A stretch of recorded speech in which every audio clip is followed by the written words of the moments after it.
ബേഡ്സിനെ എങ്ങനെ hand feed ചെയ്യാമെന്നും അതുപോലെ തന്നെ ഹാൻഡ് ഫീഡ് ചെയ്യുമ്പോൾ നമ്മൾ എന്തൊക്കെ കാര്യങ്ങൾ ശ്രദ്ധിക്കണം എന്നുള്ളതാണ് ഇന്നത്തെ വീഡിയോ. ഇപ്പോൾ ലവ് ബേഡ്സ് ആണെങ്കിലും അതുപോലെ തന്നെ ഫിഞ്ചസ് ആണെങ്കിലും നമ്മൾ വളർത്തുന്ന ഏതൊരു ബേഡാണെങ്കിലും അതിൻ്റെ കുഞ്ഞുങ്ങളെ നമുക്ക് ഈ ഒരു രീതിയിൽ ഫീഡ് ചെയ്ത് വളർത്തിയെടുക്കാവുന്നതാണ്.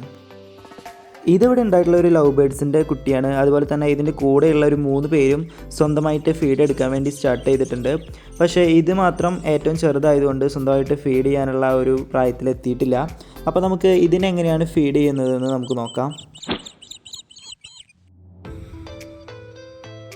പല തരത്തിലുള്ള ഫുഡുകൾ നമുക്ക് ഹാൻഡ് ഫീഡായിട്ട് കൊടുക്കാവുന്നതാണ്.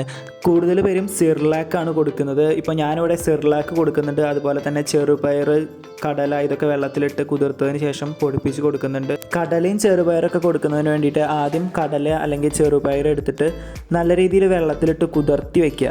അതിനുശേഷം മിക്സിയിലിട്ട് നല്ല രീതിയിൽ പൊടിച്ചെടുത്ത് അത് ഇളം ചൂടുവെള്ളത്തിൽ നല്ല രീതിയിൽ മിക്സ് ചെയ്തൊരു കുറുക്ക് പോലെ ആക്കുക.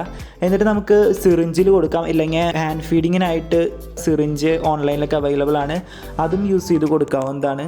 ഇങ്ങനെ ഫീഡ് ചെയ്യുന്ന സമയത്ത് നമ്മൾ കയ്യിൽ കിടത്തിക്കൊണ്ട് ഫീഡ് ചെയ്യാതെ ജസ്റ്റ് തള്ളവിരൽ യൂസ് ചെയ്തിട്ട് ബേഡിൻ്റെ തലയുടെ പിൻഭാഗത്ത് സപ്പോർട്ട് ചെയ്തിട്ട് കൊടുക്കുന്നതാണ് കൂടുതൽ നല്ലത്. ഇതുപോലെ ഹാൻഡ് ഫീഡ് നമ്മൾ മിക്സ് ചെയ്യുന്ന സമയത്ത് അത് സ്റ്റീലിൻ്റെ പാത്രത്തിൽ ചെയ്യാനായിട്ട് പ്രത്യേകം ശ്രദ്ധിക്കുക. പ്ലാസ്റ്റിക്കൊക്കെ പരമാവധി ഒഴിവാക്കുക. ഫീഡ് ചെയ്യുന്നതിന് തൊട്ട് മുൻപും അതുപോലെ തന്നെ ഫീഡ് ചെയ്തതിന് ശേഷവും നമ്മൾ സിറിഞ്ചിൽ കുറച്ച് വെള്ളം കൂടി കൊടുക്കണം. ആദ്യമായിട്ടാണ് നമ്മൾ ആ ബേഡിനെ ഹാൻഡ് ഫീഡ് ചെയ്യുന്നതെങ്കിൽ അവർ നല്ല രീതിയിൽ മടി കാണിക്കും ഫുഡ് കഴിക്കുന്നതിന് വേണ്ടിയിട്ട്. ഹാൻഡ് ഫീഡ് ചെയ്യുന്ന സമയത്ത് ഫുഡ് അവരുടെ ശരീരത്തിലൊക്കെ ആവുന്നുണ്ടെങ്കിൽ അത് അപ്പം തന്നെ റിമൂവ് ചെയ്യാൻ വേണ്ടി ശ്രദ്ധിക്കുക. ഫുഡ് വേസ്റ്റ് അവരുടെ ബോഡിയിൽ ഇരുന്ന് കഴിഞ്ഞിട്ടുണ്ടെങ്കിൽ അത് വേറെ തരത്തിലുള്ള ഇൻഫെക്ഷനൊക്കെ കാരണമാകും. ദിവസം 3 വട്ടമെങ്കിലും നമ്മൾ ഹാൻഡ് ഫീഡ് ചെയ്യണം. ആവശ്യത്തിൽ കൂടുതലായിട്ട് ഫീഡ് ചെയ്യാതിരിക്കാനും നമ്മൾ പ്രത്യേകം ശ്രദ്ധിക്കണം. ഓവറായിട്ട് ഫീഡ് ചെയ്ത് കഴിഞ്ഞിട്ടുണ്ടെങ്കിൽ അവരുടെ കൊക്കിന് താഴെ കാണുന്ന വീർത്ത് നിൽക്കുന്നതാണ് ഭക്ഷണസഞ്ചി, അത് പൊട്ടിപ്പോവാനുള്ള സാധ്യത വളരെ കൂടുതലാണ്. അപ്പം മിതമായ അളവിൽ മാത്രം ഫുഡ് കൊടുക്കുക.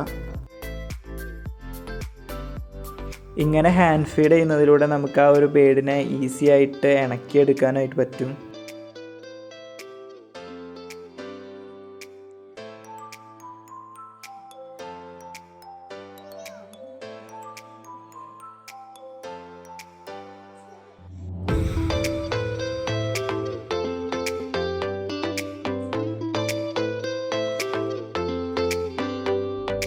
ഇതുപോലെയുള്ള വീഡിയോസ് ഇനിയും നമ്മുടെ ചാനലിൽ വരുന്നതാണ്. അപ്പോൾ ഇതുവരെ ചാനൽ സബ്സ്ക്രൈബ് ചെയ്യാത്തവർ സബ്സ്ക്രൈബ് ചെയ്യുക. അതുപോലെ വീഡിയോ ഇഷ്ടപ്പെട്ട് കഴിഞ്ഞാൽ ലൈക്ക് ചെയ്യുക. അതുപോലെ നിങ്ങളുടെ അഭിപ്രായങ്ങൾ കമൻറ്റ് ചെയ്യുക.